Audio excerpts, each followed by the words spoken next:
Hello, Zach. Hello, Josia. Thank you for the tea. You're welcome. We were saying this is very fitting as far as a beverage to discuss this piece. Oh yes, the vibes are on point. We got the candlelight and the incense Off burning. camera, but listeners, viewers do trust us. It's there. It's influencing It's total coffee hour. It is. Coffee house hour. My brain is like just calming down. I'm settling in, ready to discuss some goddamn literature. Hell yeah. All right. So this was my second time reading this. And I got to say, the first time I read it, I was not in the right mindset. I was just kind of like skimming through it, looking for like tips on like how to be a better writer, which is totally like antithetical to the entire piece. So I was super happy to read it and like read it the way it should be. And was this, you read this a few times or? Just once. Just once. So okay. This is my second time reading as well. And I had a similar, I wasn't rushing through it, but I did, I think I read a translation. I prefer this translation, first of all. So one of my experiences reading this was the importance of translation and how much it can muck with the meaning. And I really enjoyed it last time, which is why I wanted to talk about it this time. But I just think I got so much more and took so much more care with each idea. Yeah. And I also just have a totally different view of the man himself now, for reasons that I'll talk about later, maybe, or Awesome. we'll talk about later. Yeah. I was so excited to talk about it again. And yes, I also got so much more this time reading. Heck yeah. And we're doing the Herter Norton. I think that's how that translation. Yeah. I think it's Mary Doe is the MD. Okay. But MD. And she was a musician. Oh, cool. Yeah, she was a violinist. Oh, right on. Which I thought was so cool that, like she's coming at this as a translator also as like a multi-hyphenate and also like maybe looking at the creative concepts from a musical perspective. Yeah. But I was like so excited to That's cool. to I find that. had no idea. I didn't really look into her bio at all. Yeah. That's awesome. That's exciting. Well, cool. So we're probably not going to give too much like context for this piece, but like just general outline. This is called Letters to a Young Poet, obviously, and that's what it is. It's this young poet. I forget the gentleman's name. Franz Capus.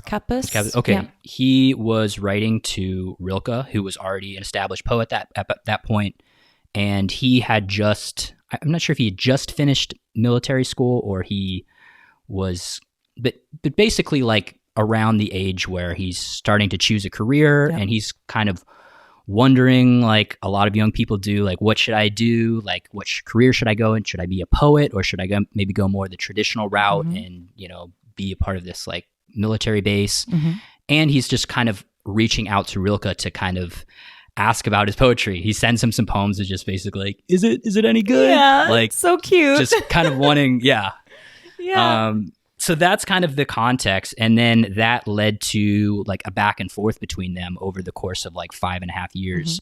So we don't actually have the young poet's letters, but we just have Rilke's responses. And we can kind of like guess what some of the things might be because he mentions like, oh, thanks for sending me that poem, or, right. Like we kind of find out a little bit about his life throughout. Yeah. Yeah, and I know you kind of read some of the like the commentary about what was happening in Rilke's life before. We can maybe touch on that a little bit because I honestly didn't get too much into that. But sure. Yeah. Well, one of the reasons that this read was so, like, I just had a phenomenal experience this time and was so like connecting so many more dots was because I think the last time I was looking at the text only as like sage wisdom from a wise elder. Yeah. And then meanwhile, I didn't really think about who this person was or at what point they were in their life. And the translator's note in the very beginning was the first clue because she actually says, his spirit may have been speaking out of its own need rather than from the security of ends achieved, so that his words indeed reflect desire rather than fulfillment. And I was like, oh my goodness. And I think she actually there quotes, it was a letter 8. It was at the end of letter 8. Yeah. And we're already jumping. But no, it's great. But the quote is, basically the beginning of the quote was, do not, maybe we can pull it up, but do not assume that basically I am all finished with my trials and tribs. He says his life has much difficulty in speaking about himself. His life has much difficulty in sadness. Were it otherwise, he would never have been able to find the words. And so I found myself wondering this time. First of all, I read the what's the word? The synopsis, not the synopsis. The overview of his life during those years first, because I was rereading the letters, I thought it would be valuable to look at his life first and then go back informed with that. And it colored the whole read for me, knowing what his struggles were during those years. Yeah. I'm wondering if he's speaking almost to himself, or if he imagines that he's speaking to a younger version of himself, or if he's speaking to his present self, giving him the advice that he needs to hear. Yeah. That's a great point too. And that and we can start with that idea as well, because I think it kind of will trickle into everything else we're talking about. But yeah, I mean, because he's kind of saying there, the reason that I'm able to give you these comforting words is because I've experienced them or am currently experiencing them. Yeah. So I love that quote. And just one more time, it's quote, "Do not believe that he who seeks to comfort you lives untroubled among the simple and quiet words that sometimes do you good. Mm-hmm. His life has much difficulty and sadness and remains far behind yours. Were it otherwise, he would never have been able to find those words." Mm-hmm.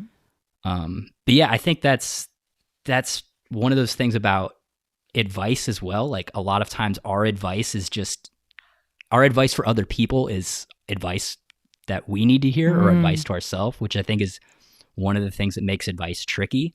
So you kind of have to be like, yep. All right, does that actually apply to me, or are you just telling yourself that? Yeah. Which is maybe also why Rilke kind of shies away from advice throughout this. Yes. In fact, that's how letter 1 starts is, please don't ask me or anyone else for advice, any opinion ever. It's not valuable, but I'll try. But also, here's all this critique about your work. Yeah. I mean, it's kind of like the LOL part of it is, he says, I can't possibly critique your work. It is far beyond me.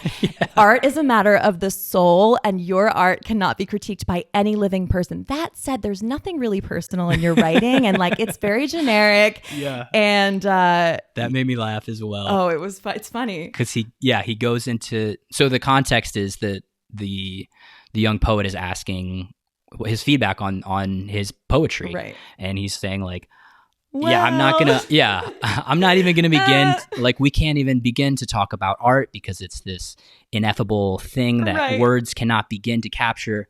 But yeah, it lacked substance. And so he does offer some critique, but I think his main point there, which we can kind of get into as well, is you are a better judge of that than anybody else can ever be. And when it comes to judging your art, and when it even comes to deciding whether or not to be a poet, because he's kind of asking him, should I become a poet? And Rilke's saying look, this is not for me to tell you whether you should choose this path. You have to go into your soul and do some soul searching and find whether or not you are called or not. And maybe we can read that passage too, because I think that's it's one of the famous one of the lines. Ones to keep for sure. So he says, quote, this is in letter 1, quote, "Go into yourself, search for the reasons that bid you write, find out whether it is spreading out its roots in the deepest places of your heart. Acknowledge to yourself whether you would have to die if it were denied you to write. This above all, ask yourself in the stillest hour of your night, must I write? Delve into yourself for a deep answer. And if this should be affirmative, if you may meet this earnest question with a strong and simple I must, then build your life according to this necessity. Your life, even into its most indifferent and slightest hour, must be a sign of this urge and a testimony to it." Gorgeous. Yeah. Yeah. So I mean, that's pretty hardcore. It's hardcore. It's and already as creatives, right? I think we all have that moment where we seek mentorship, or we seek like a creative parent. Yeah. And do kind of say, yeah, but should I be doing this? I think everyone kind of has that moment where you seek external approval. Yeah. And it's wise advice, and it's also kind of upsetting advice to get, because what it says is like, there is no answer. You have to decide that for yourself, and you may fail anyway. But the concept of you really shouldn't be doing this unless it would kill you not to, is, I think, something that gets said a lot, but in a spiritual way, like to think about it spiritually rather than like, oh, it's just so hard that only if you have to do it should you do it. But thinking about it from a sense of purpose, of, is this actually a calling? Yeah. And do you feel, is the tiny voice in your head telling you it's a calling? Not the external world. Right. And I, as a mentor in the external world, can't play that part for you of your consciousness. Yeah. Well, and like you use the word, and Rilke uses the word calling, which a calling suggests, like, it's almost like it's not your decision whether or not you are called to be an artist. Or really, I mean, we can expand this conversation to not just a calling to be an artist. I mean, he's talking particularly about the calling to be a poet, but I think this can apply to any calling, somebody being called to join the Peace Corps, whatever. Yeah. So I think what he's saying is it's not up to you whether or not you are called to do this, but it is up to you, like, whether you kind of accept the call or don't. Right. And which kind of reminded me of kind of like the Joseph Campbell, like the hero's journey and the call to adventure. And there's like Frodo, who's like, that's just one example of somebody who received this call and had the choice of like whether to take it on. And Rilke calls it a burden. Like he's not at all saying like this is going to be easy, or it's all just like, oh, the life of an artist is all like glamour. Oh yeah, he's prepare for pain. Yeah, it's a burden. And if it is kind of your calling, like prepare, like buckle up, bro. Yeah. Yeah, it's not an easy answer. And at the same time, he's so kind. Like you just get a sense that he's very aware of the weight his words have. Yeah. Which is interesting too, because I think he wasn't yet at his total career high. That like the two works which poets, like contemporary poets, look to the most are the Duino Elegies and the Sonnets to Orpheus. And those were started in 1912. And then he was in the army, which is not well suited to his disposition. Yeah. And then he finished them toward the very end of his life. So I think you can definitely get the sense, even just from the gentleness with which he's speaking to this young pupil, that he has a sense that, okay, there's some idol worship happening here. So I'm going to disabuse you of the notion that I'm going to be able to tell you everything about your work or help you totally. And I'm going to focus on giving you words that are more spiritual or more helpful to your soul. Which is impressive too, because I think as people start becoming successful, more and more people younger people or just people in general start coming to them asking for advice. And it's hard to not kind of like, what's the expression? Like you start to think you're great because everybody's affirming that. So for him to be like, step back, because advice, I've noticed like when people come to me with advice, it's very hard to do what Rilke does, which is to say like, look, I could offer you advice, but like ultimately you know the answer more than me. Yeah. And it's kind of the other thing I was thinking, it's kind of like in talk therapy is kind of based on that same premise, which is basically like you as the patient know the answer or have the answer somewhere within you. And it's the job of the therapist to help you untangle that. Like a good therapist is not like saying like, oh, this is what you should do with your life. If your therapist ever starts doing that, like get a new therapist. Right. So the premise, and I think Rilke they both share that premise in that like, you know the answer to that question more than anybody else.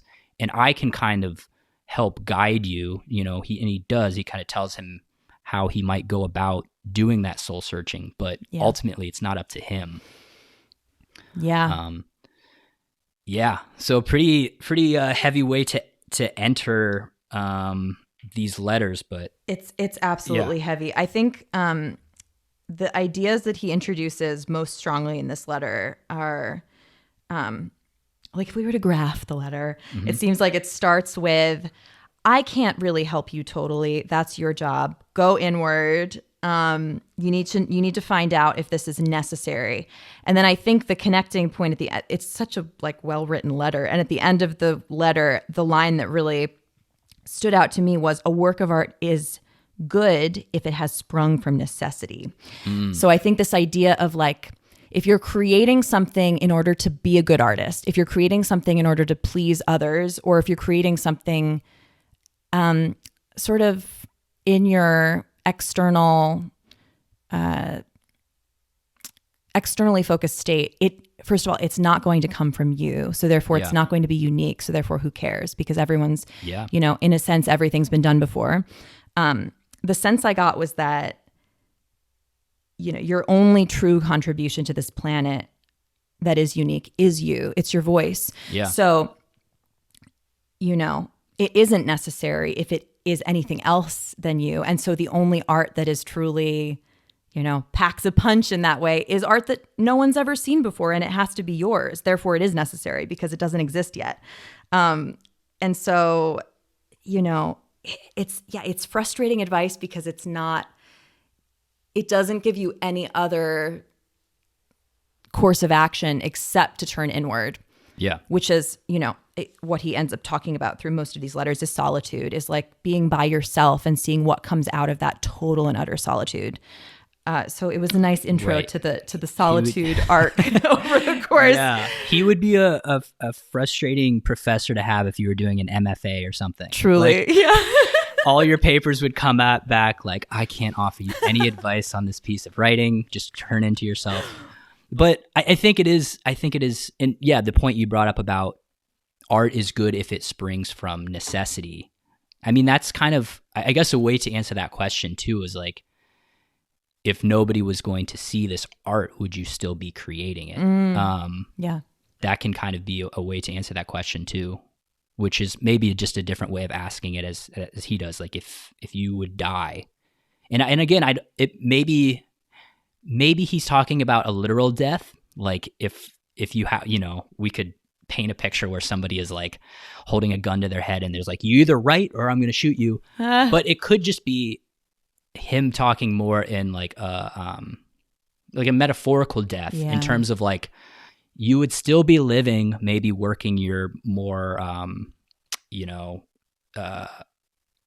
like desk job or whatever, but you would be dead inside because you wouldn't be able to do this thing that you felt called to do. Yeah. A spiritual death. Yeah.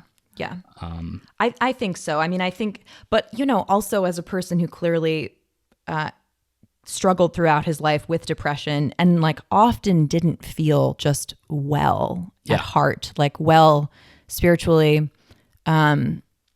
I think it almost equates to the same thing perhaps for him because, and again, like reading about his life was so important for me because, then when he's talking about this deep, deep sadness and deep, deep loneliness and also the advice around being an artist who's in a constricting environment,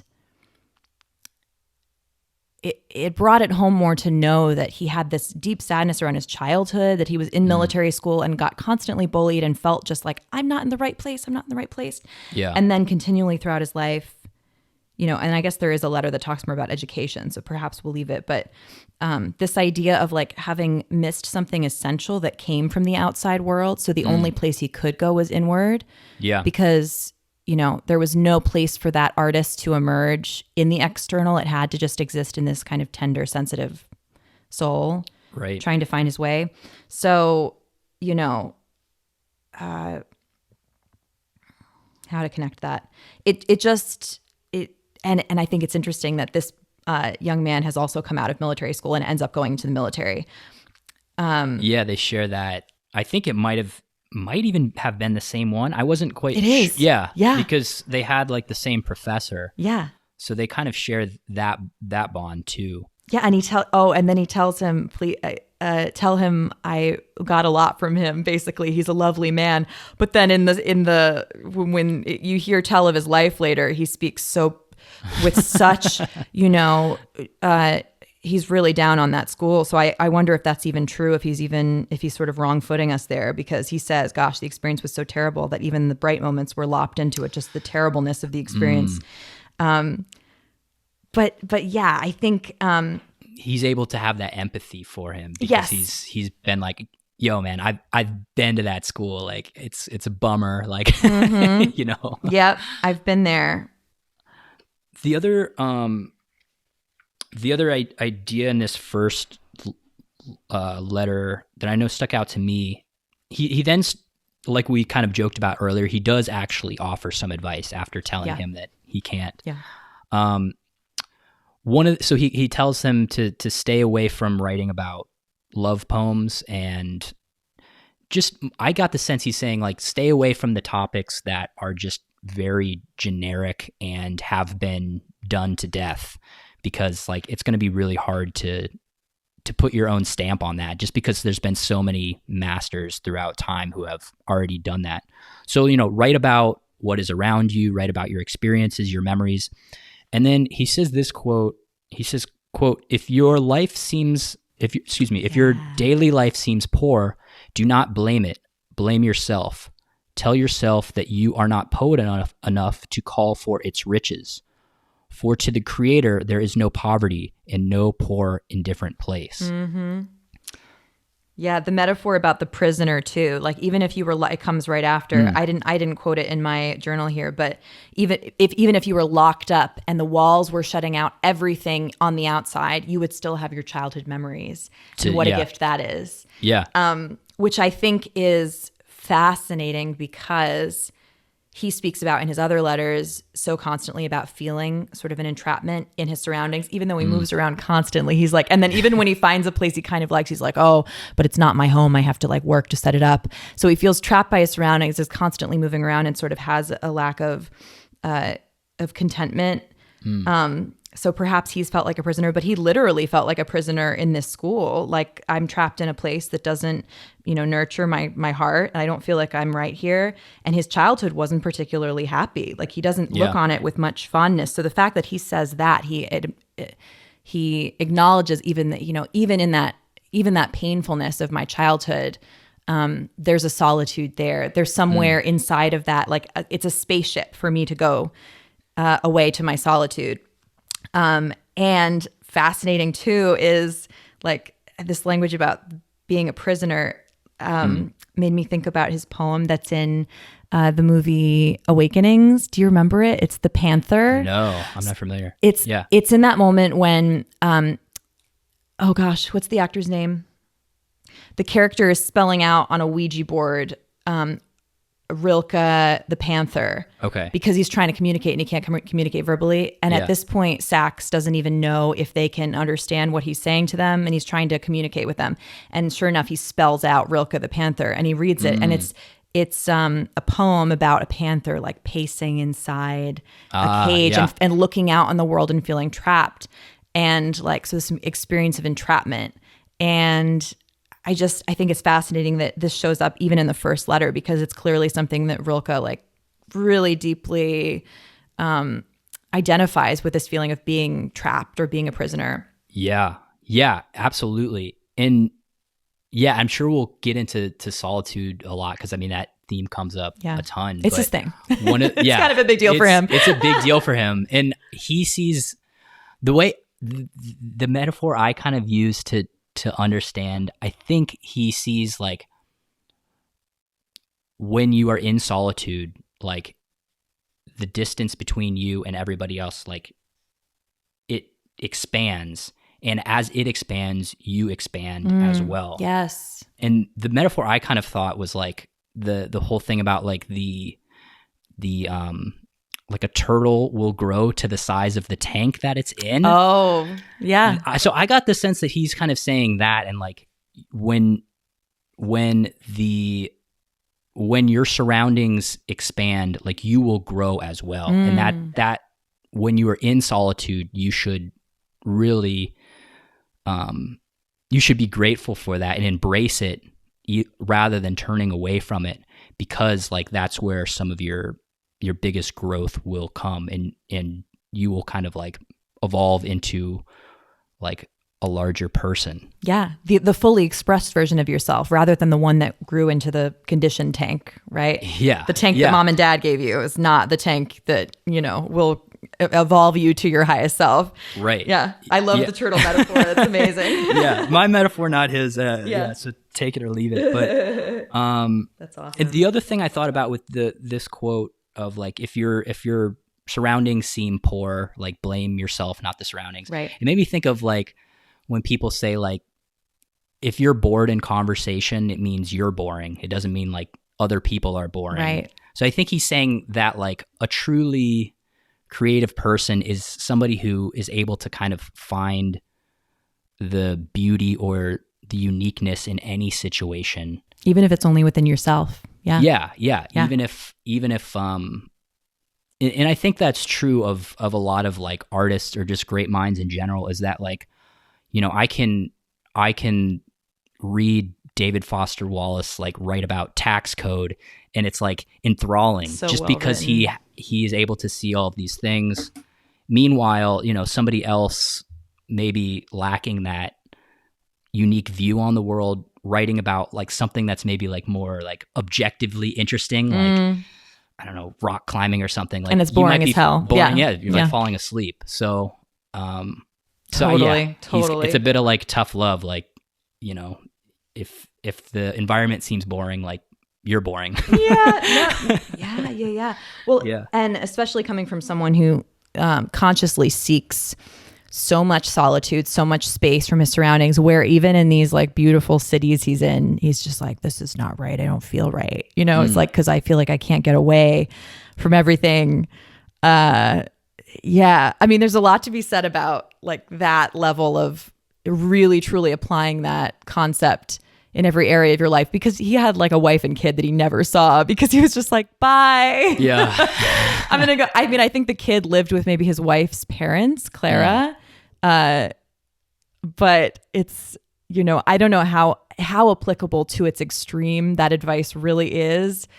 If you have a responsibility to other people, but spiritually, I can really get down with that sense of like, you have to know yourself. You have to trust that what you have to say, even if nothing else is happening, your internal dialogue or your soul is in communication with some divine presence, Yeah, and I think he kind of alludes to it, I don't think in this letter, but in another one, that it's something that you kind of cultivate. Like the more that you kind of go into yourself and I guess like learn to trust your intuition, like it's kind of a skill that you can get better at, and that you won't always like, you're not always going to make the right decisions, but by kind of cultivating that skill, like, like you get better at it and kind of learn to trust yourself more. The other, I guess the other thing, one thing we kind of left out in the first letter is he says like, if you go into yourself and you ask this question, should I be a poet? And the answer is no. He's just like, that's perfectly fine. Yeah. So like, don't beat yourself up about it. Yeah. If anything, it's just like, all right, well, you don't have to carry this burden. Maybe your cross to bear is something else. Yeah. Yeah. So one of the ideas that he spends a lot of time talking about is, he calls it like gestation, like the gestation of, so like in the artistic process, a lot of times the creative process requires a lot of patience because, either maybe the artist has some kind of like writer's block, and maybe their subconscious is trying to like figure out some kind of problem. And I like that word of thinking about it as a kind of like gestation. Like there's a baby in a sense that's being created, and then there's kind of like a birthing. So a lot of the advice that he gives to the young poet is about patience, and just like you have to have patience because these things take time. Yeah. And this is actually, I think it's letter 3. Yeah. Letter 3. Oh, that letter. He like really snapped on letter 3 and 4. I was just over here. He goes, this is bottom of page 23. He says, quote, "Everything is gestation and then bringing forth. To let each impression and each germ of a feeling come to completion wholly in itself, in the dark, in the inexpressible, the unconscious, beyond the reach of one's own intelligence, and await with deep humility and patience the birth hour of a new clarity. That alone is living the artist's life, in understanding as in creating." I wrote in big letters, "Time is a lie. Take your time." Yeah. That's my note. I love that we wrote down all the same quotes. That's really fun. Yeah. Well, that one, man, I think even to get a little like meta, I think even reading a piece like this, like we can have certain insights about the piece, you know, like while we're reading it, but sometimes it is kind of like a time bomb that like I know I'll read a piece and then like a month or two later, it'll just kind of like explode in my mind like, oh, that's what he meant. Yeah. And sometimes it's the external world like sending you an experience. Like sometimes, okay, it took that experience for me to understand.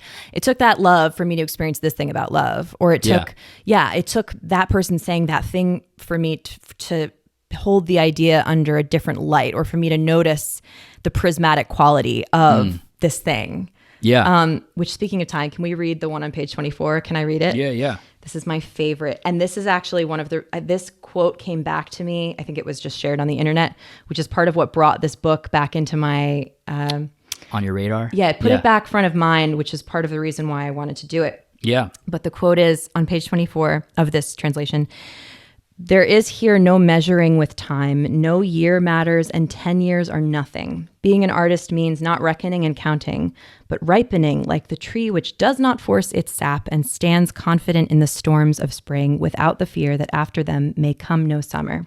It does come, but it comes only to the patient, who are there as though eternity lay before them, so unconcernedly still and wide. I learn it daily. I learn it with pain, to which I am grateful. Patience is everything." Yeah. Which is gorgeous. And I was also thinking about how it's a pretty anti-capitalist concept of time shouldn't matter. It shouldn't matter in creating a work of art. If you're thinking about it that way, it becomes a product, which is not art. This idea of like, if you can't put a time on something until it will be completed, it's not a product at all. It's only your experience of it. And also what felt sort of anti-capitalist to me and what felt really radical as an idea was that this is something beyond intelligence. That you can't intelligence, like you can't thinking mind your way into completing your artistry. It really is something beyond it. You can't learn it. It's in your subconscious, which is drawing its own conclusions, which are beyond you at this moment. That this is the realm in which the artist works, which has nothing at all to do with a time-bound world. Totally. Well, and like, I think this also ties into his thoughts about God, because, and it's not just Rilke. I know a lot of writers think of like this inspiration they get where it's like they've been working on a problem, maybe put it aside, and then, you know, they're walking in the park and then it comes to them. Like, we can kind of look at it like reductive and be like, oh, well, that's your subconscious mind. You know, that's the Defoe's mode network, like, you know, working that shit out. But a lot of the way creatives think about it as like, that is God giving you a gift. Like that's the creator. Right. That's the creative. And that process of like, you know, when Paul McCartney dreams and Yesterday, that song comes to him in a dream, like that is a gift from the divine. Right. And I think he ties in this process of like gestation when he's talking about God. Yeah. And that like, in the same way that like in the creative process, we have this like gestation period followed by, the blossoming. Like, he thinks about God in the same way throughout a person's life, and that, like, at the beginning of somebody's life, we, might not have God, but like we're kind of, I think the metaphor he uses is that God is like a piece of fruit, like growing on a tree, and that it like will like blossom. Yep. So again, like, yeah, it's hard to tell if he's, talking about the like pointy beard, God in the Judeo-Christian religions, or he's maybe talking about it more in an abstract way. I think so. I think so. I do. Yeah, that's also a really beautifully developed image that he uses. The final fruit of a tree whose leaves we are. That's how, his definition of God was the final fruit of a tree whose leaves we are, which has this spiritual concept of we kind of all are the divine. We all are God. And yeah, but that idea went in so many directions, because it wasn't just that. He starts with basically God is everywhere in childhood. And don't think that you've lost God, because did you ever actually have God?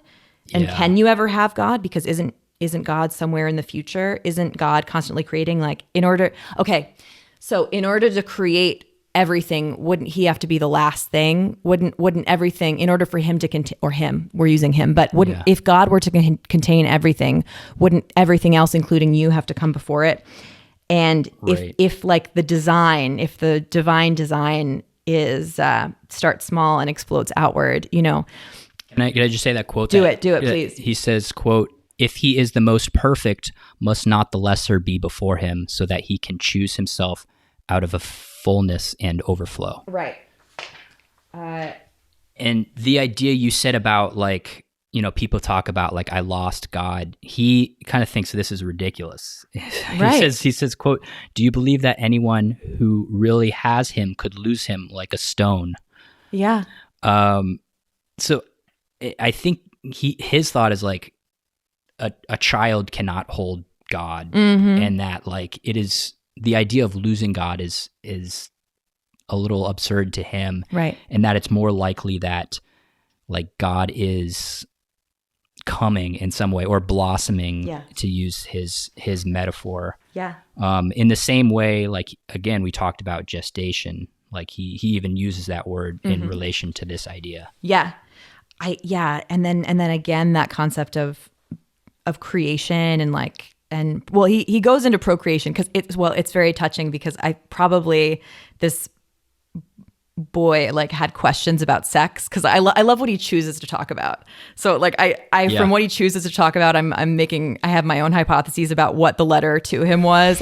And like, this is a young guy, so I'm sure he was like, oh, he's probably talking about some girl, or like, I don't understand this world. And, instead of being like giving him dating advice, Rilke's like, well, it's all very spiritual, if you see. And so don't worry about it too much, because it's all beyond you. So I love that, it's a lot for a 22-year-old to take on when asking about, like, what should I do about this girl that I like? Well, and again, like, I don't know what the letter was. Maybe maybe itself had sort of existential qualities. Probably it did, but it's a lot. It's a lot, and I wonder how much he grasped at the time, and then later on was like, oh, this is really good stuff. But what I was thinking about here, especially because he used the tree metaphor, we are the leaves, and this process of becoming that involves like fruit, or a blossoming of flowers. I wasn't sure where I had heard this quote, and so I Googled it, and I realized that like everyone appropriates this quote, and it's been said 1,000 times. It's a spiritual concept of like that basically the acorn contains the oak tree, and actually contains the entire forest. And actually, you said you did an Emerson podcast, right? Yeah. So I think this is him. The creation of 1,000 forests is in one acorn. And so, like, to look at this small seed, you would never think that was the design. That was the divine design inside this little thing. But he said that, and then, but I was laughing because apparently no one's really said it, and also everyone said it. It says, where's another one? Wayne Dyer, an infinity of forest lies dormant within dreams of one acorn. Alan Watts, it takes time for an acorn to turn into an oak, but the oak is already implied in the acorn. They're all kind of circling around the same. It's that same idea. Yeah, but I'm sure also everyone's stolen from him, because when we were reading this and he was talking about love, I heard a lot of Fromm's ideas in it. Yeah. Anyway, but yeah. Well, the other thing I was going to maybe mention on that, because we're talking about this idea of like gestation, is that like the gestation part itself can be really like frustrating and kind of anxiety producing. Mm-hmm. And he speaks to that a lot, not by just saying to be patient, but in letter 4, he says, quote, "You are so young, and I want to beg you as much as I can, dear sir, to be patient towards all that is unsolved in your heart, and to try to love the questions themselves like locked rooms and like books that are written in a very foreign tongue. Do not now seek the answers which cannot be given you, because you would not be able to live them. And the point is to live everything. Live the questions now." And like this idea really resonated to me because he's speaking to this young man who has like a lot of unknowns in his life. Like, what is my career going to be? Maybe like, who am I going to marry? Like, what is, like, I want the answers now. And Rilke's saying like, you can't possibly know the answers to these questions, and they take time. But he says, live the questions now. Mm-hmm. And the idea there, I think, is like, we can spend all of this time like thinking about and worrying about the future. And then by the time we get to the future, we're like, oh shit, like I spent my whole life thinking about this and like worrying about this. My life happened anyway. Yeah, my life played out anyways. So he's just like, look, this is a natural process that we all have to go through. And I know I could speak personally, like I'm kind of in a bit of a career change in my life, mm-hmm. and there's a lot of unknowns, mm-hmm. and there's a lot of kind of like wanting to know where this path is going. So this really resonated with me, like the whole idea of just like live the questions now. Like, even though it's a very maybe like anxiety producing time because there's a lot of unknowns, it's also a very like exciting time. And yeah, you might look back and just be like, oh, you wasted this like great years of your life like worrying about these things instead of living them. It's really beautiful. Thank you for sharing that too. The way you feel connected to it. I definitely also can tend to worry about the future and how my actions today are influencing like this maybe this great future that I've dreamed about. And yeah, it's comforting to think that in some ways your highest self it's like the only thing you can become. Of course, we know that people like let go of their dreams, or they don't listen to their selves. They don't get quiet with themselves enough to live that out.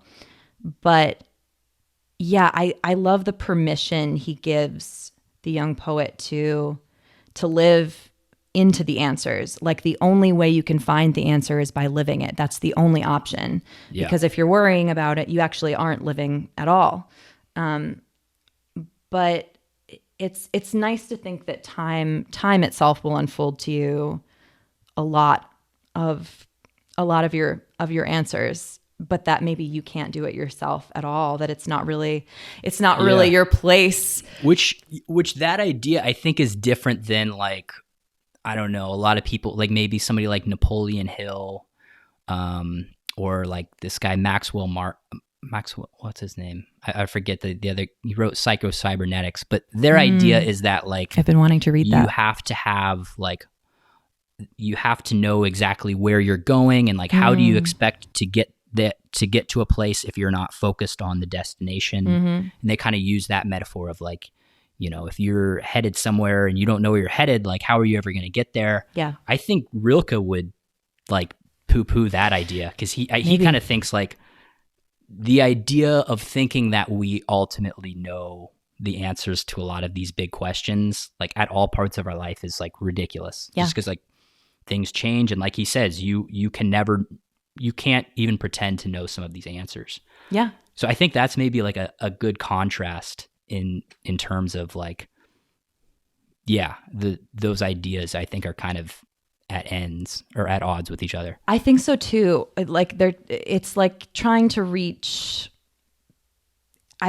They're trying to get at the same thing. It seems like to have peace with yourself, how your daily living can be at peace with your dreams of the future. And yeah, someone who's speaking about either spiritually manifestation and actually saying those things out loud like you already have them, or in the more psychological sense, what is your programming and how can you reprogram yourself? Because we are all conditioned in a certain way from childhood, right? What do I have to rewrite in order to live into that future that I would like to see? But it seems there's a wisdom in so much is outside of your control. And also you don't know what detours are bringing to you your greatest blessings that you just would not be able to foresee, no matter how much you say like, this is what I want, having a trust that the detours are also bringing you to be the artist or just the human being that you're supposed to become. That like we can't really read our own blueprint. We're not that smart. Like right. Like I the acorn is not like I wonder. It just becomes the tree. Yeah. Right. Yeah. I think that's probably what Rilke would say is like this. It's an unfolding that happens. I love that word. That's such a great verb. Yeah. So this is letter 7. He one of these that stood out to me kind of towards the beginning, he says, "It is good to be solitary, for solitude is difficult. That something is difficult must be a reason the more for us to do it." And you wrote down the same. Yeah, I'm curious, how did you kind of interpret that? Well, first of all, I was laughing because I think the number of books we read to get to this book, we're going to end up talking about all of them anyway. And I was laughing because this idea of having to learn love, that it's worth it because it's difficult. Like the fact that it's difficult tells us that it is. Oh, and well, that's the next. I don't think I read it. He says, to love is good too. Love being difficult. There you go. Yeah. Mm-hmm. And he connects that to nature as well. I think nature is only itself. It defends itself without thinking about it. It must be itself. That's my thoughts on it. That's not exactly what he said, but I think, he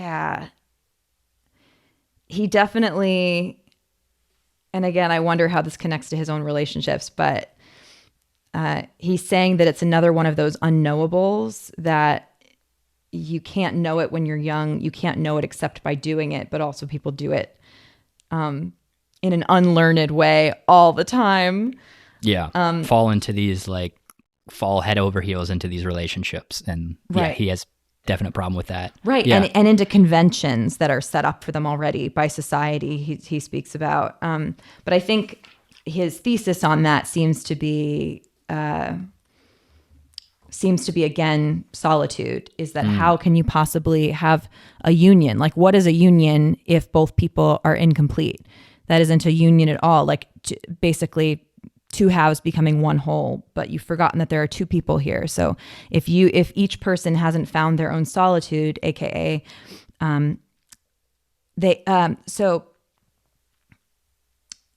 ripen becomes something in itself, to become, I love this, to become world for himself, for another's sake. So the idea that you yourself contain a world, to become world, like you have to make yourself whole and at home in yourself. That's the meaning of working at themselves for Rilke. And like, what a concept to become world. Like, not only should you work on yourself before you try to love somebody, but you should become a world for yourself before you love somebody. Well, and I think he sees those things as being like almost one and the same. Yeah. And that like when we spend time, the more kind of what I was going back to, like my turtle in a cage metaphor. the more famous turtle in the cage metaphor. The more that we spend in solitude, the kind of bigger our surroundings become, and then the more that we grow into like full actualized humans. Right. Which I think the way I interpret it is he's saying like, if when we're young we just jump into this relationship right away and kind of have this kind of like, he doesn't use this word, but kind of like codependency with another person. Yeah. We're not actually two like actualized human beings who are, you know, able to share their own space that then choose to come together. We're kind of just this like orb that is like, you know, huddled together for warmth, or clinging together for warmth. So that, yeah, if we take the time to kind of, you know, grow in solitude, then when we do meet somebody, like, then we can truly love them. Yeah, it's definitely, it's a pretty radical idea, and like a spiritual existential concept, but also, you know, that has so much like that sound that smacks of like pop psychology today of, you know, you really have to love yourself before you love someone else. Yeah. You know, but putting it in the context of like, if you're the artist and your life and your soul is your art, like what do you really have to work on here? Or you know, if you could ever lose yourself, then you've already lost the game. Like if you feel like you've broken something when someone leaves, you've already lost the game, because you know, maybe part of yourself was wrapped up in this other person's identity because you haven't worked on yourself enough. It's I don't know that it's practical advice, because how often are people like truly taking this much time before they get into any relationship, and don't you like not know there's an issue until you sort of have an experience with love that does shatter you, and you're like, God, I don't even know who I am anymore without this person. But right. It seems there's a wisdom that has aged well, right? Yeah, he said, can I read a few of these Do to it, kind of capture that? do it. He says, young people err so often and so grievously in this, that they fling themselves at each other when love takes possession of them. And then he says, thus each loses himself for the sake of the other, and loses the other and many others that wanted still to come. Right. Yeah. And this is jumping a little bit, but at the end, I think the way he kind of ties up this idea,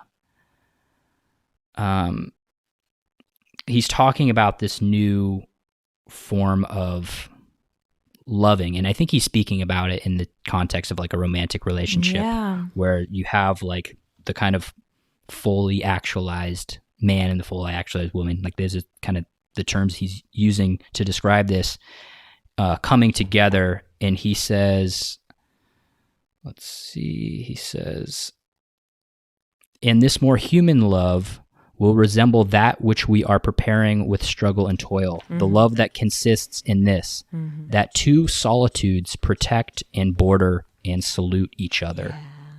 Yeah. And the last sentence is that two solitudes, so meaning two people who have both kind of like actualized in their own solitudeness, come together, and he says protect, border, and salute. And boundaried, very boundaried. Yeah, it's very boundaried, and it's also salute.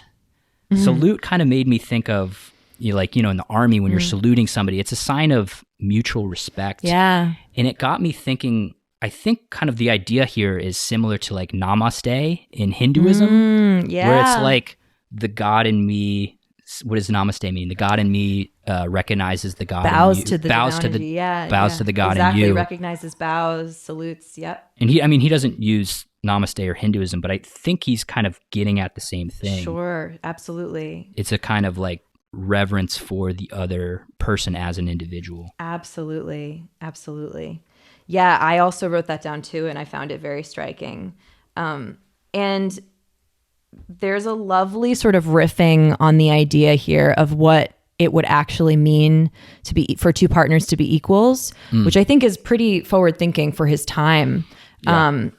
And, you know, I think he's like riffing on some ideas about gender, like, hey, this is weird that, like, you know, it feels like there's something off about like women this feels like a radical idea, like feeling like they have to do what a man does well in this society in order to be a person of value, that like we value in this patriarchal sense, what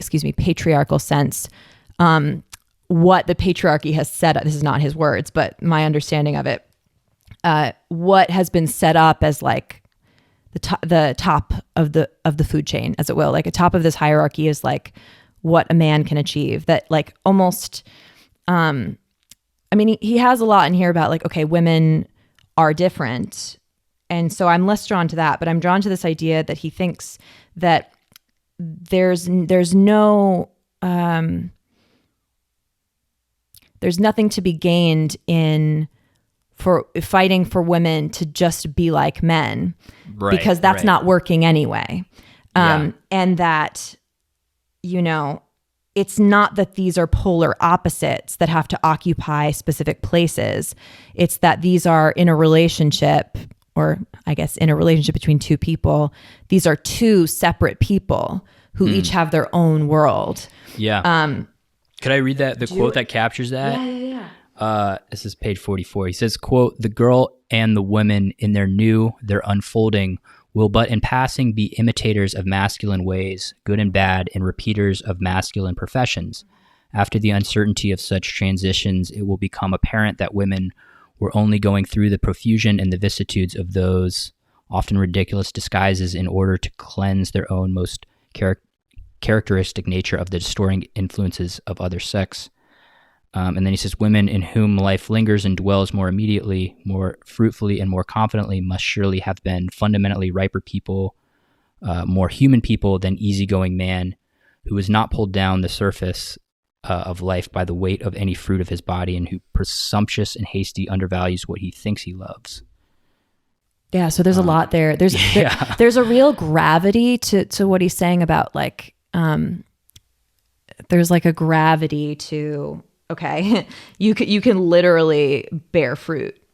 So there must be something you understand about like creation or creating that like maybe naturally men don't, or they have to come to otherwise. But I think he's equating these ideas of, again, relationship and love, but also gestation. And I think what he's saying is, or almost what I want him to be saying, because I think, again, like I'm proud of him. I'm like, wow, you were really thinking about some very evolved stuff in this time. And who knows how he occupied these ideas in his own life, in his own relationships. But what is here, it feels like he's saying that men, or maybe artists in particular, have something to learn about that quality of gestation, that like gravity of having within you life, that they're not too dissimilar. Because there's also language, and I'm not sure if I'm going to be able to find the exact quote. Maybe you have it right there, but he does say like that a man can mother too. That's in there somewhere. Okay. He says that he equates like mothering. Yeah. I know what you're talking like about. Like a man can mother. There's like a breaking of the binary there, basically saying, you know, there's something about that. There's something of the feminine to be learned by the masculine, or there's something that he's terming a feminine mother-like quality in the act of creation, but that we all have the capacity for that. So I was just enjoying that tension. I'm not sure if I'm going to be able to find it immediately, but I think it is in this chapter, I believe, around page 45, I think. Yeah, I know where you're talking. I'm not sure exactly where it is either. Yeah. One other idea on that point. This was actually earlier. This was actually in letter 4. Yeah. He says, quote, "Perhaps the sexes are more related than we think, and that the great renewal of the world will perhaps consist in this, that man and maid, freed of all false feelings and reluctances, will seek each other, not as opposites, but as brother and sister, Right. as neighbors, and will come together as human beings in order simply, seriously, and patiently to bear in common the difficult sex that has been laid upon them. Yeah.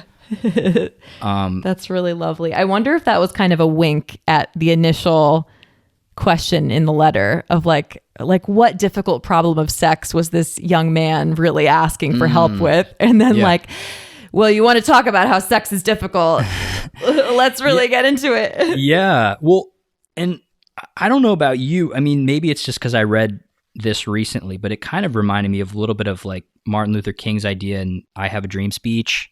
He's kind of, he's saying what he says, that they will seek each other not as opposites, but as brothers and sisters. I mean, this is like almost Martin Luther King language when he's talking about like, you know, Martin Luther King's talking about in terms of race, that like little black boys and little black girls will link hands with little white girls, and little, what I messed it up. Sorry, Martin Luther King. I'm butchering the quote, but no, totally. This idea of community. But he's saying like, well, he's saying like to see each other not as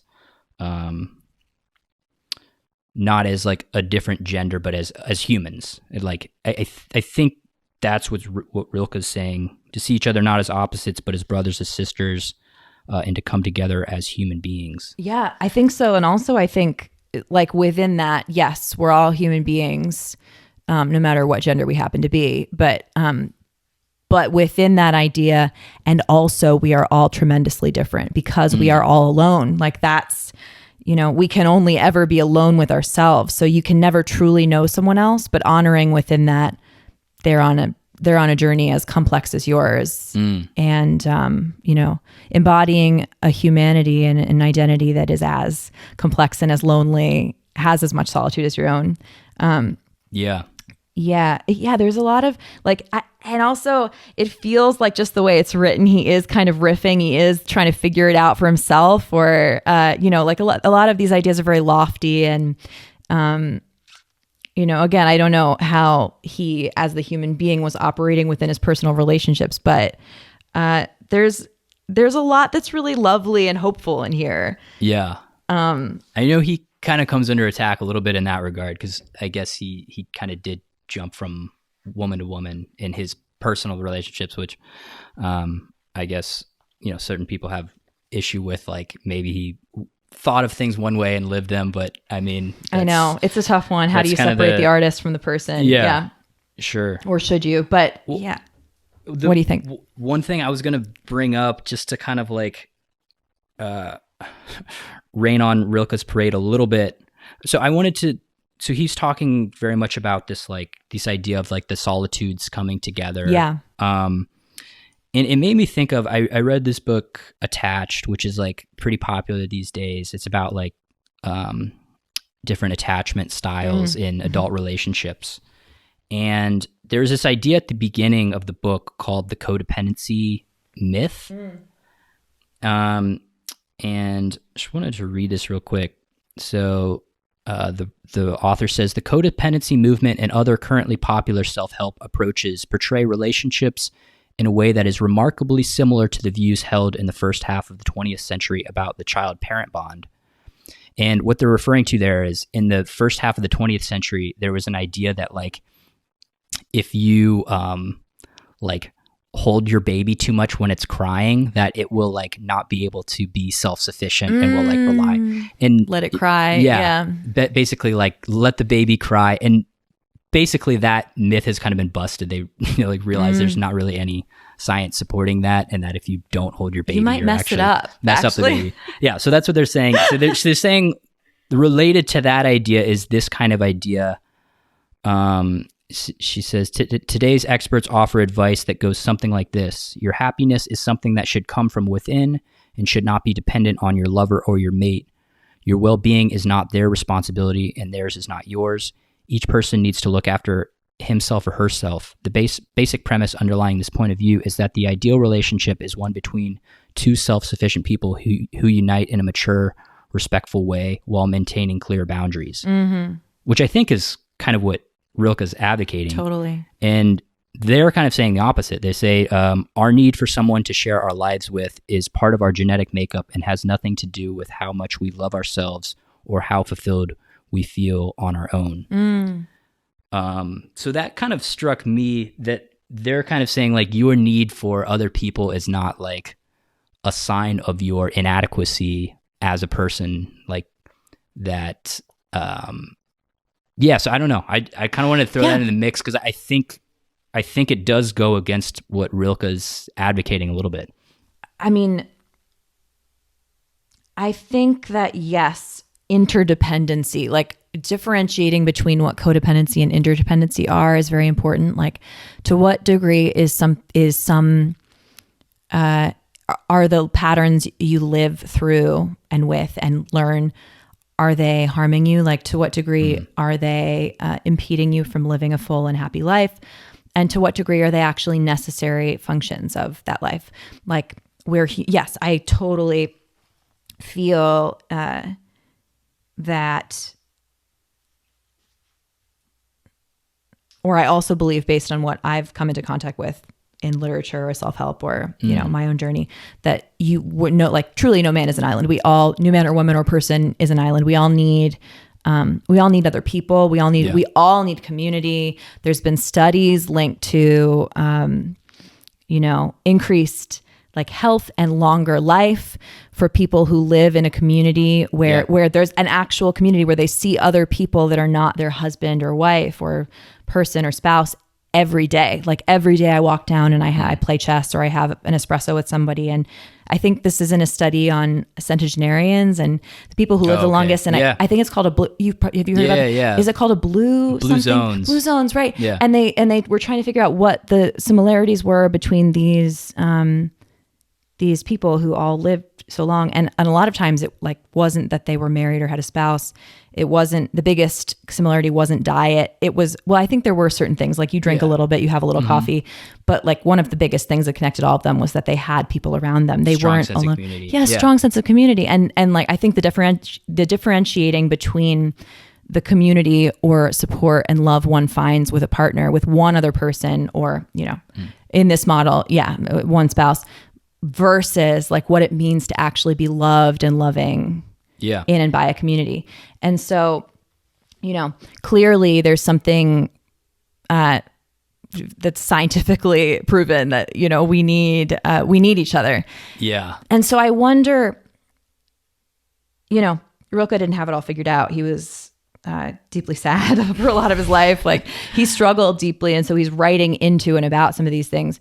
And I wonder if there's a way to understand solitude less in a sense of, I must remove myself from all my surroundings, because he does this. I don't know that it works so well for him, but he did that in his life. But what would it mean to truly find yourself and root deeply within yourself and understand deeply what you need and have a sense of yourself that couldn't be disrupted? Not that you'd remove yourself from your surroundings, but that you'd be able to have a boundaried sense of who you are, even if you're not removing yourself from those perhaps codependent dynamics or codependent surroundings. It seems like a bit of a tightrope to walk. For sure. There was maybe to jump a little bit. Yeah. There was he talks about sadness and has some interesting letter 8. Yeah. So this is letter 8. It was very sad. He says, quote, "The sadness too passes." So in some of the context, I guess the young poet was sad about something. So he's kind of weighing in on sadness. So he says, quote, "The sadness too passes. The new thing in us, the added thing, has entered into our heart, has gone into its innermost chamber, and is not even there anymore. It is already in our blood, and we do not learn what it was. We would easily be made to believe that nothing has happened, and yet we have changed, as a house changes into which a guest has entered." So I thought this was a really interesting idea, because he's kind of saying, like, when you are really sad, that is a signal that a change is taking place within you. And he says somewhere, just to paraphrase it a little bit, he's saying, like, if you were in the moment able to know, like, how this was going to change you, you would actually be like grateful for the sadness. But I like that. That's an interesting metaphor of kind of thinking of this new thing as, like he says, like a house guest, like entering like your being. It's like the Rumi poem. Yeah. I'm not, which poem? It's I'm called, not, yeah. I think it is actually called The House Guest. Okay. Let's quickly Google. Yeah. The Guest House. Yeah. So I don't, for reasons we talked about before, I don't really love this translator because he does a creative poetic interpretation instead of actually translating from the language. Okay. But the idea that like so this translator that I don't love is Coleman Barks. He doesn't speak Persian, but he's a joy, a depression, a meanness, basically talking about grief and like entertain them, welcome them, because they're a guide. They're like, they're a means of transformation for you. That basically like this, your body is a house, and a lot of different experiences and emotions are going to come through it. I like here that he doesn't differentiate ever between different types of grief or sadness. Yeah. He just says sadness. So we could be talking about, and I was kind of had my own hypothesis about, okay, did someone pass or is he going through a breakup? But it's never said. So it really is like, okay, sadness, like grief is just this huge thing that you're going to have to enter with some trust that at some point it's going to end, and with some trust that it can be a great tool for transformation for you. But I love that like we don't know what exactly he was speaking about. Well, I was thinking the same thing because I think like in terms of something like high school graduation or something, there is a kind of like sadness in that because it's the end of a chapter, but there's also like a new chapter beginning. And I think that's kind of what he's alluding to is there's the death of something and the rebirth of something new. And that this like new house guest is that like new thing that is within you and like running through your bloodstream. Yeah. But yeah, I guess it could apply to like a death of a loved one or like even like a breakup or something. But yeah, that it's something that literally becomes a part of you. And also is somehow trying to leave your body. Like it's both a part of you. This was kind of a philosophical tension as well. Like, okay, is it something that's running through your blood? But also he says, sickness is the means by which an organism frees itself of foreign matter. 53. Yeah. So, it is also trying to go like, but that something remains within you that causes you to transform. And this is where this is the letter where this beautiful quote comes. Do not believe that he who seeks to comfort you, Oh, the one we've already said that. No, you should read it again. I mean, it's worth. Yeah. Do you have it? Oh, I've got it. Yeah. Go ahead. Do not believe that he who seeks to comfort you lives untroubled among the simple and quiet words that sometimes do you good. His life has much difficulty and sadness remains far behind yours. Were it otherwise, he would never have been able to find those words. Which I think that too is also why the best kind of teachers and coaches are the ones who were kind of like zero to hero rather than the ones who are like child prodigies. Absolutely. Yeah. Like Mozart would probably be a shitty teacher because like he wouldn't be able to empathize what the student is going through in a struggle. Yeah. Whereas somebody who's like felt that pain before is just like, yeah, I know what you're going through and like it sucks and like I can relate to that and that can be really helpful. Yeah, and also it is, I think, nice to hear as someone who's in the midst of that stuff, and like, grief or sadness can sometimes feel like you literally are drowning. I mean, I think there's a drowning metaphor in here, but also, first of all, he says, suppressing this can kill you too. Like you may feel like this pain will kill you, but if you suppress it or you try to distract from it, it may literally eat you from the inside, and then you're dead anyway. So basically, you have to feel it. So feel it, but also. I think it's almost like when you're that sad, you almost have to believe that it's for a purpose, or you have to believe that there's some reason you're going through something that painful. But it ends up being literally true for a lot of people. Like, I mean, I've had mentors too that described like this point in their life where just everything fell apart as being the moment when they were able to like literally rise from the ashes. And, you know, it is comforting to hear when you're inside of that, you know, of course, it's like not everything has to have a purpose. Like sometimes things just hurt. I think that's important to give yourself too. Sometimes things had no reason and they're very tragic, but also that, you know, even the most difficult experience can be a change agent in your life. Yeah. Well, and I think he's also, it's kind of what he talks about with solitude too, in that like solitude can be painful, but when we're experiencing that pain, I think in his view is when we're growing. So like, when we're experiencing that sadness, that's why he's just like, don't distract yourself from it. Just like focus on it and like embrace it, because that is you. That is like your transformation taking place.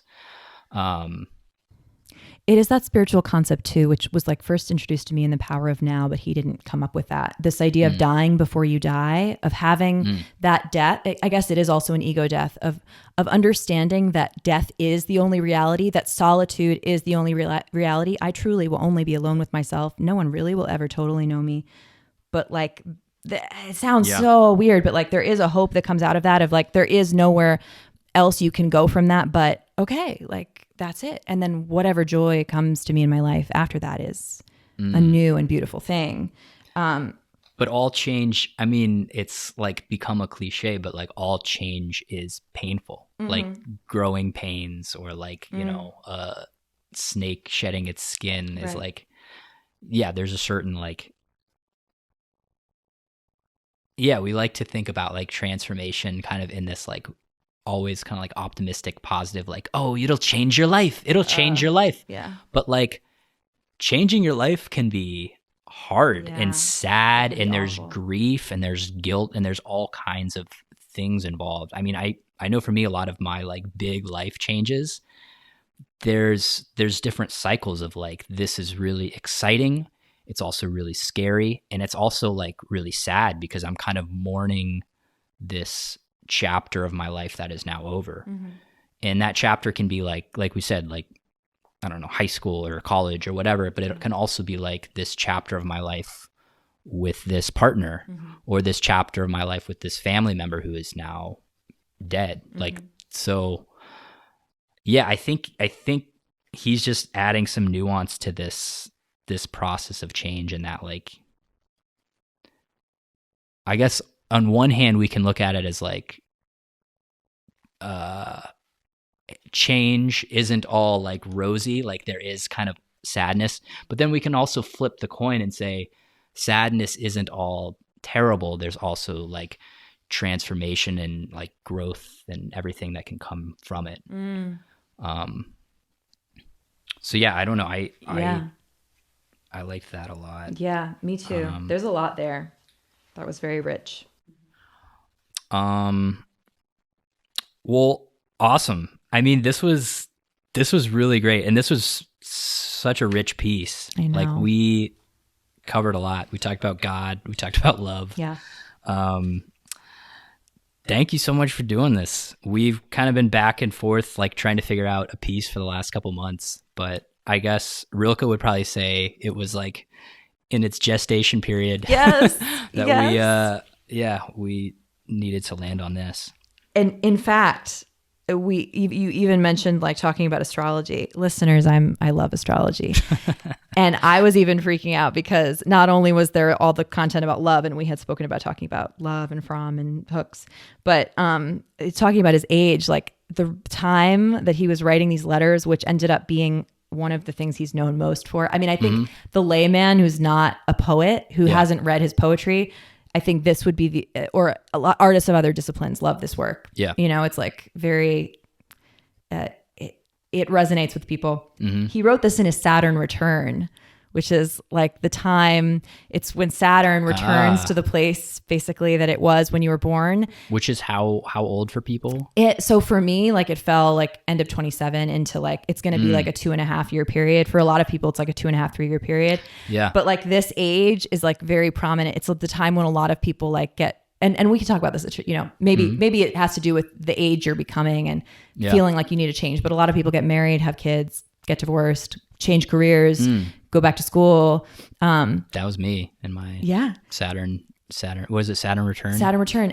And Saturn's like the father of time. It's like the rule maker and the boundary keeper. It's kind of like in millennial speak, like the adulting years, a lot of people would call it. Yeah. So it's like when life kind of, there's a grind. It's like, you're going to have to learn how to become an adult, or we're going to have to learn how to do these things. And it's often, if you look at people's lives, it's a period of time, whether or not we relate this to astrology, it's the time when a lot of people end up maybe not gathering the fruits of the seeds they planted, but it's the time when they plant the seed and do the work that they become known for later, or it becomes some of the most significant work of their legacy, what they leave behind. And so I just think it's fascinating that, like, as this young man around this time, he was writing these letters, and also specifically thinking about creative process, that he ended up being so known among artists, and like the world is like, this is like thinking about how you can be a creative. And this is what he was dealing with in his own life, not just in these letters, but trying to figure out how the hell to be a writer and to have peace with himself and to be productive also. So I was just like, well, I guess we're really going to talk about all the things we thought we weren't going to talk about in this one book. Yeah.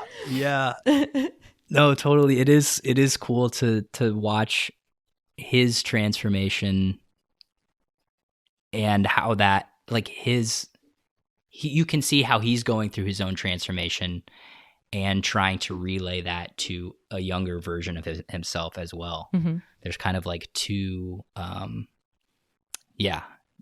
journeys going on simultaneously. Mm-hmm. Really cool. Well, thanks, Josia. This was awesome. And we can let your cat back into the room now. Oh my God, she's so mad. I'm sure I don't even know where she is, but I can feel the rage. We'll have to give her some treats or something. Yes. Thanks for listening to Unpacking Ideas. If you enjoyed the episode, please share it with a friend, or scroll down and write us a review or give us a rating.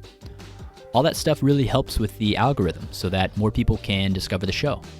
So thanks for doing that in advance. If you would like to get in touch with me or to hear about what's coming up next on Unpacking Ideas, definitely visit unpackingideas.com.